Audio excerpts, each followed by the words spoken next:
All Around the D with your man BillyT. All Around the D is a show all about Detroit, spotlighting interesting people, places, and things around the D. So join us as we continue to explore Detroit and present our city in a positive light. DJ Now, that's my day. What up, though? This is your man BillyT, All Around the D, and I'm with my good friend Gerald McBride. Today, we're starting a new segment for the show called Detroit Radio Legends, and he's one of them. Am I? Yes, you are. Yes, you are. Welcome to the show, man. So listen, here's the connection. Well, first of all, he's my oldest radio friend because we were friends before radio. That's right. And he actually got me in this business.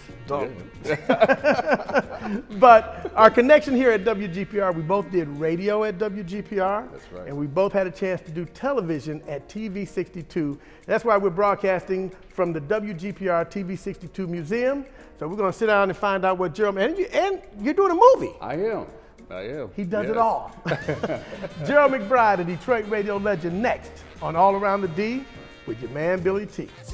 It's time for Detroit Radio Legend. We'll talk to some of your favorite Detroit radio personalities about their careers in radio. It's Detroit Radio Legend. My friend Gerald McBride is joining us today. It's a new segment, Detroit Radio Legends, and you definitely fall into that category, my friend. Well, thank you so much. All right. I appreciate that. Again, he's the guy that got me in this business, okay? Hanging out with him, seeing what he was doing, it encouraged me to follow suit. But Gerald, when did you start doing radio, and what got you into first of all, it? we got to go back. We actually were in the Cub Scouts together in Inkster, Michigan. So that's how far we go back. Way back. But what got you into radio? Was it something that made you say, I want to do this? What was your... Well, you know, it's really interesting. My mother played music in our house all the time.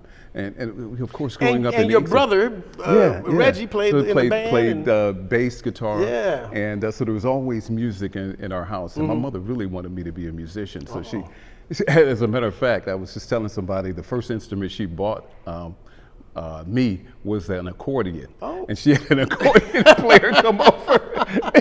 And I was Did you trying ever to pick play up this on it? accordion. No, I did. I was thinking, man, I would have been the coolest, funkiest polka player, man, if I would have really just hung on and you know, mastered the accordion. But anyway, she always had music in the house, always had stations like WJLB when it was on AM playing, and WCHB. And we just loved listening to the radio. Yeah.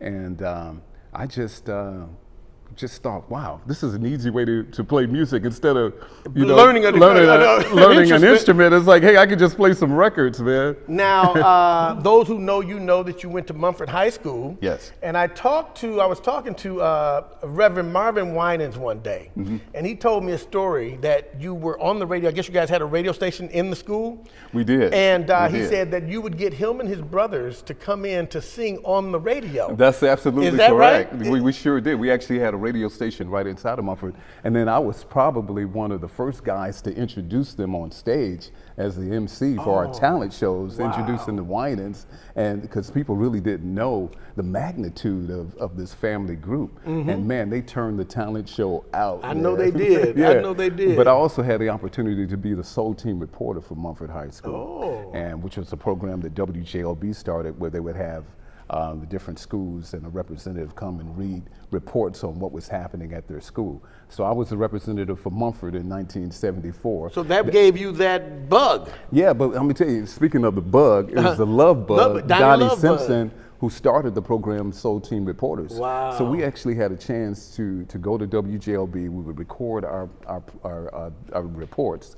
And then Donnie invited me into the studio one day while he was doing his show from 6 to 10. And I was just mesmerized. And I was bitten by the love bug to do radio that particular day. I'll never forget that day in the studio with Donnie Simpson. And there's a little history for you there. Yeah, and from that point on, man, it was just this drive in me to be on the air. What was your first radio job? My first radio job was at WAMM in Flint. I got to tell you a quick story about that. Okay. So radio guys always have stories. Of course. They're never quick. Of course. This is a funny story, though. So I had graduated from Speck Howard School of Broadcasting, and of course they would send you on different interviews for jobs. And they finally got an interview for me in Flint, Michigan at an AM station called WAMM. And I drove up there and the guy said, well, we need you to do some orientation and we need you to come in for a week before your show, which was a part-time show that they were giving me on Saturday afternoons from 3 to 6 o'clock. Okay. And so I drove up there every day and I sat with one of the other disc jockeys and back then, in radio, you had all of these knobs, you had turntables and, all kind of stuff. So he was just, okay, this is a microphone, these are the turntables, and this is the format, and this is how you follow. I was like, I got it. So by Saturday, it was your turn. It was my turn. This was my first time on the air. And I'll never forget just being so nervous. Yeah. So 3 o'clock comes around, I sit down in the chair, all the knobs started to look the same. Which one is which? Which one is which? You wasn't paying attention when the man showed you. I thought I was. I got it. I thought I was. Yeah, I was like, I got it. I'm a cocky young kid. Right. So I get ready to start my record. And accidentally knock the arm off the record, and it goes squeak on the other. I turn on the microphone, and I say the wrong call letters, and the program director runs into the studio, busts through the door, and says, "Get out of here! You're fired!" Before I could say my first word on the radio, my first day, I got fired. Fired the first day on the air. That's a great story. But somehow you managed to survive. So I had a friend that was working there. He talked the guy into letting me come back, and but it was probably about 2 or 3 months later, and I finally got a chance to come back. And of course, humbly, I came back. And okay, I'm ready now. Yeah. But speaking of turntables, here at GPR, when I started, the turntables were off on the side. We didn't have the automatic starts and all that, and it was knobs, and you had to reach over and grab it, and start the turntable. You usually had your record set up. You start the record, and then crack the mic, and you had to do all of that. That's right. It's part of the deal. Now it's just very automated, a lot more easier, a lot easier now. Yeah, but for me, I started part-time there.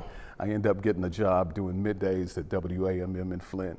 And then they started a new FM station in Flint called WDZZ. That's where I worked at WDZZ. Exactly. Many years later. Exactly. Yeah. So when this new station came on the air, they recruited me to do 10 to 2 at night, and I became the nighttime jock there. And I stayed there for a year, and then from there to LBS. LBS. Disco and More. Man, that was a great station. Which was WGPR's competition at the time. Yeah, that was a great station, though. I remember that. That's where I was hanging out with you when I got the bug. Hanging out with you at that station. Now, before you got there, I got one more crazy story to tell. DJs always have stories. That's what we do. So I've been there.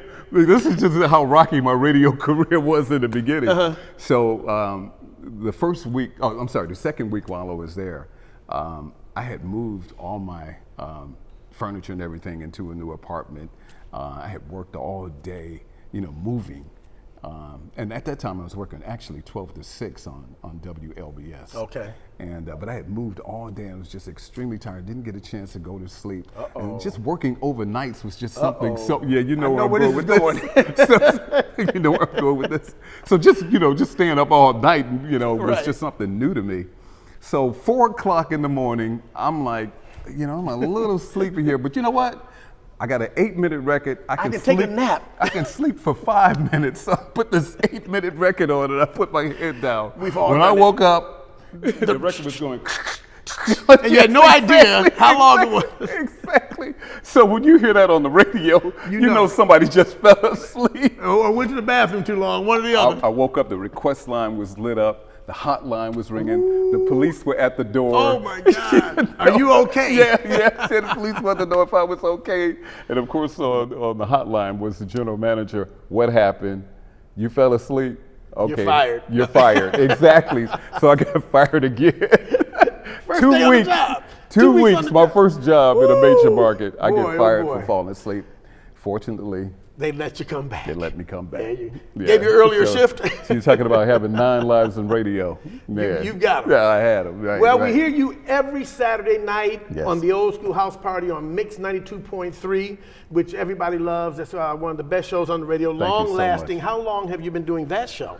Well, I was doing afternoon drive for WMXD for many years, and I have a business which is called Voiceover Productions. All those commercials you hear on the radio? We produce a lot of concert radio and TV commercials, and the business just started to grow, and I just couldn't handle and balance both jobs, so I had to make a choice. So I gave up my afternoon drive shift, and I asked them if they would allow me to do a show on Saturday nights. But allow me to play what I wanted to play, which was really kind of different in radio for somebody to just be allowed to play what they want to play. But it worked out. We just started having fun on the radio, and I started making $50 a show for doing the show on Saturday nights. And one day we decided, well, you know what? Why don't we do a battle between Maze and Earth, Wind, and Fire? And just fooling around on the radio, and people just started calling, and we were like, man, I think we're on to something. Next week we did Michael Jackson and Prince, and it just kept going and going and going. And now that's the highlight of the show. It has become the highlight of the show. Yeah. And not only that other stations started to take notice across the country, and the show became syndicated, and we're now on in 29 markets across the country. Wow. Yes, with the Battle of the Old School, representing Detroit. Around the D with Billy T is sponsored by the WGPR Museum, honoring WGPR TV 62, the first black-owned television station in the nation. The WGPR Museum is located at 3146 East Jefferson and is open Saturdays from 11 to 4 p.m. Thank you for your continued support.